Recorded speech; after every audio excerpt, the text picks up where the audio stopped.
Hayeng se akhoi Lakshmi Panchamni taba numit se akhoi na toba yawa khara lai ko ado khitang di theng ai se video se keno toba da publish tong na bo hona ro pata ko ado sida aina thammi ba poche sing sai pe ding bio ko hadi ching se phai ko akhoi na ching keno ma tong matam da akhoi na money bag ta khatang ching khatang ha pa ko pozen mamang da hai tare ko pisa tung na ba khona ba sum thaina gi videos to dum yaw ne ko adi ching se dum ching maru kun ma thoi khatang kai gumba dum ha pio ko pion ha ba do ko ado se lo ise khoi aham ba da ching adum ching bu da gi dum lo bi ro ko ai sai gi aina akhoi thammi ba ching chengbu da gi dum lo bi ra se ko ching leire gumti chakra leire adagi likon leire ko adu sina koine dakshina vriti moibung ni ko si je ko dakshina vriti in hai ko si je si thambio si je thamba se hade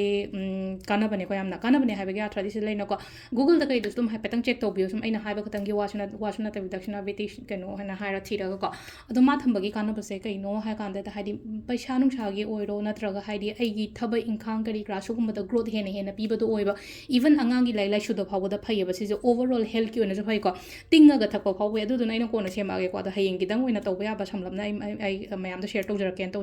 re ko si pocha ado kai no gum de to bio hadi machu ko machu se kitang lor machu asing balora kitang hiding sagi sigi pot mayam se da ko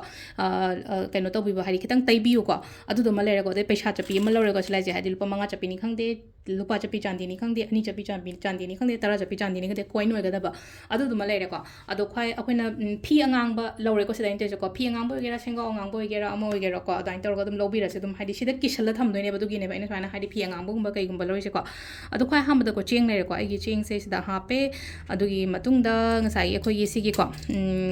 gumti chakra manga khatang ama lore ko aduga likon manga ama su leire ko likon manga ama leire adu ngasai ai nang ngasai keno se ko moibung se ma leire ko aduga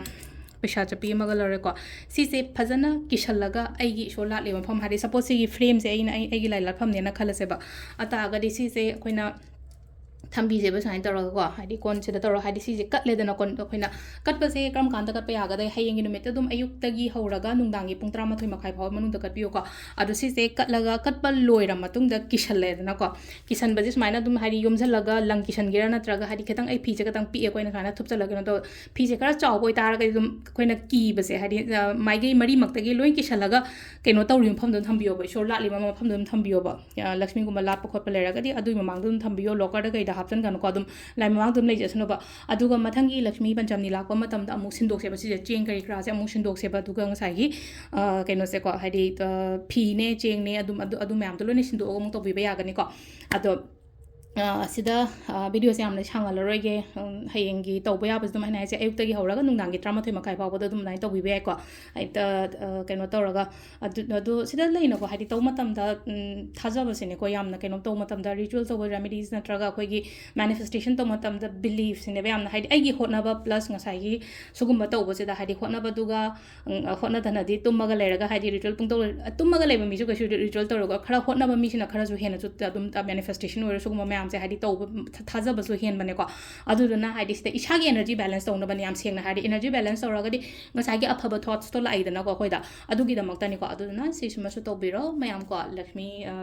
keno se Lakshmi Panchamni mi da adu ga hamuk ka hena mayam su phaba su oira ko thank you adu ga comment one on ibiramo share to biramo video se thank you